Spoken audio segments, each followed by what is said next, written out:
Chapter 50. The blue belt signified the individual who served the emperor directly, and the 5 knots represented over 50 years of service in the palace. The golden tassel symbolized the most brilliantly shining sun, a privilege only the head of the emperor's attendants held. Yudir had no memory of seeing him in his previous life. The man seemed to have vanished with the death of the current emperor.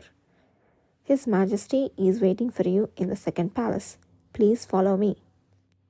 I am here today not as the Duke of Paleta, but as the commander of the cavalry. I would appreciate it if you could address me accordingly. Indeed, this old man's memory fell short. The head attendant seemed quite familiar with Kishir. Yudir didn't miss the swift but careful glance he cast over the cavalry members. The cavalry members hardly dared to breathe as they passed through the long corridor and the garden.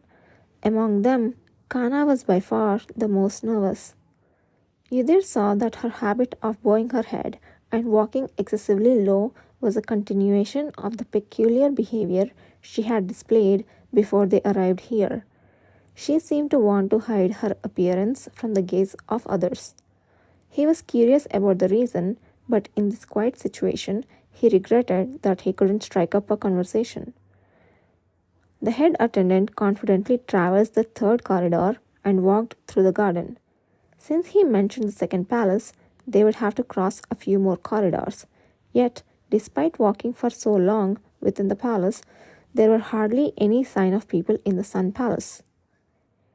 In his memories of the previous life, the Sun Palace was always bustling with numerous attendants visiting noble for imperial audience and foreign diplomats.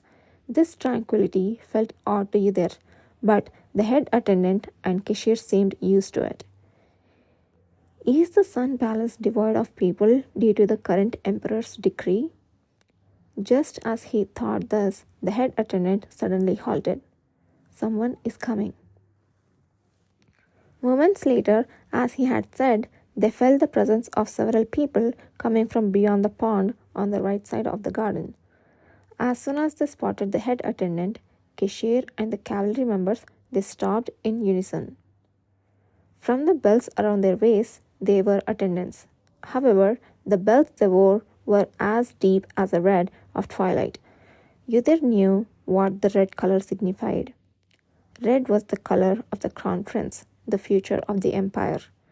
And the current crown prince was none other than the emperor Kishtian Laor, whom Yudir would serve until his death in the future. I was taking a walk and I thought I saw a familiar figure. It turns out Duke Paleta is visiting. The tall group of attendants parted on both sides, revealing a boy from within. His appearance bore an undeniable resemblance to the imperial bloodline, much like Kishir Laor. The beautiful golden hair, blessed by the sun god, red pupils, and outstanding looks, though still youthful, were unmistakably traits of the imperial family. Although he appeared much smaller and younger than when Yudir first saw him in his previous life, how could he ever forget that face? Without realizing it, Yudir clenched his fist tightly. The sharp pain digging into his palm helped distinguish between the past and the present. The boy before him was still the crown prince. Kishtian Laor didn't even know who Yudir El was. At this moment, his gaze was solely on the head attendant and Kishir. Observing it, Kishir reiterated to himself several times. Now was not the past. Many things had changed since then and would continue to change, preventing the crown prince in a few years' time from calmly issuing an assassination order against Kishir Laor.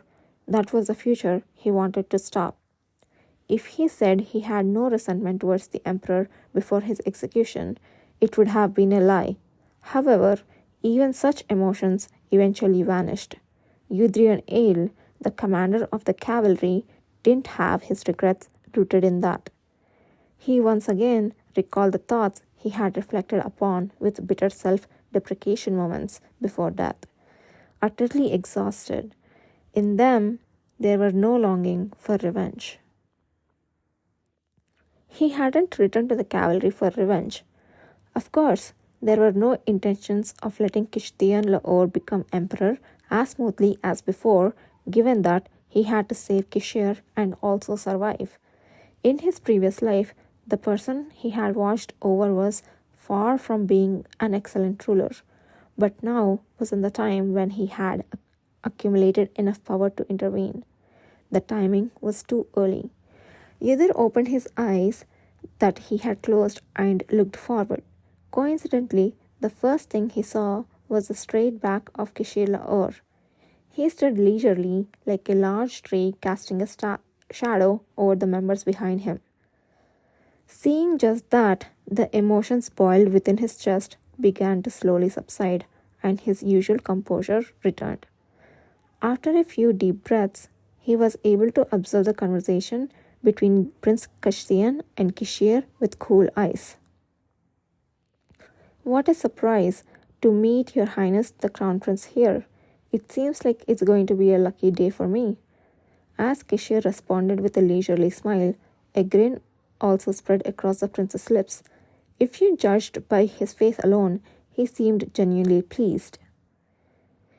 Duke Paleta must be busy. I heard you have been even busier these days, but I'm glad to see you looking healthy today. You have been concerned about my health? I'm honored.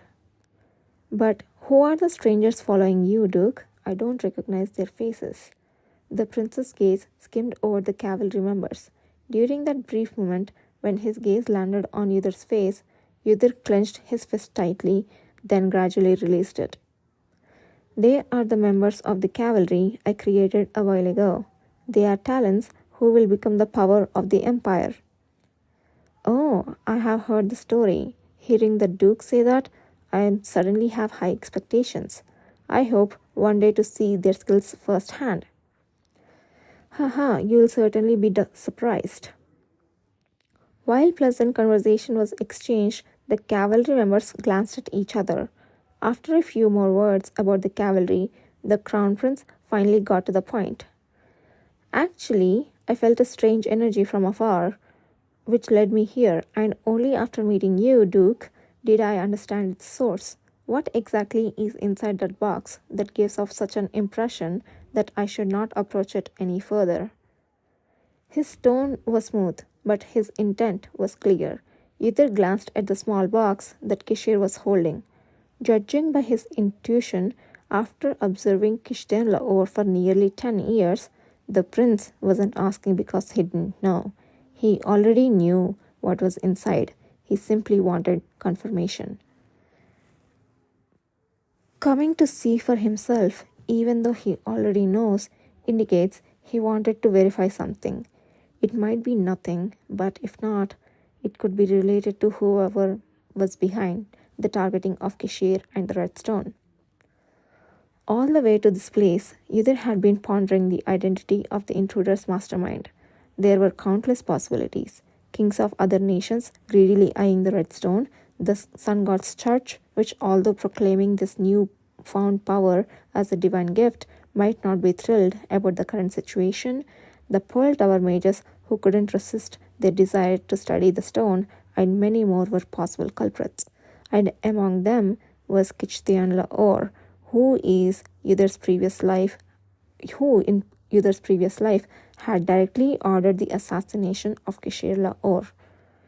Knowing that the prince who was about to become a power within the empire had no reason to covet the stone in such a way, the possibility was low, but it was still a potential scenario that could not be completely dismissed. Unaware of Yudhir's scrutiny, the prince merely smiled. I apologize, but it's difficult for me to speak about it, as it pertains to the task His Majesty has assigned. I can't disclose anything before reporting to him. Kishir, too, was smiling, unlike the prince, who appeared quite cold and fierce when not smiling. Kishir maintained an inscrutable tranquility and leisureliness.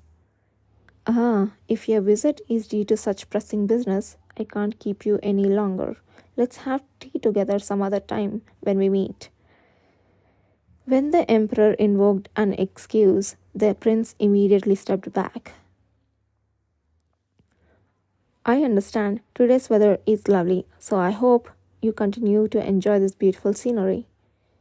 From behind Kishir, the cavalry members also bowed in unison, but their uneven salutes, even different from the others, caused Princess attendants to frown. It was clear from a glance that they looked down upon the cavalry members as uncouth individuals. Either followed behind Kishir for a while, then stealthily turned his head. He saw the retreating figure of the prince disappearing into the distance along with his attendants. Would you mind waiting here for a while? I need to report to His Majesty. Even after parting with the prince, the squad walked quite a distance across the palace. The building they arrived at was the second palace, located in the innermost part of the complex, linked by corridors and gardens. The Sun Palace was composed of 7 buildings, connected in a unique pattern. When inside, it felt peculiar, but it was said that from the sky it resembled a constellation. The reason the number attached to each palace seemed unrelated to its actual position was due to the design. The second palace, being the farthest from the entrance among the 7 buildings, was extremely inconvenient to visit. In his previous life, when Christian Lahore was the emperor, he barely used the second palace. Previous emperors only used it when they were old, tired, and wanted to cut off communication with the outside world. The head attendant informed them that the current emperor, Kalusa Lahore, was waiting for them in there.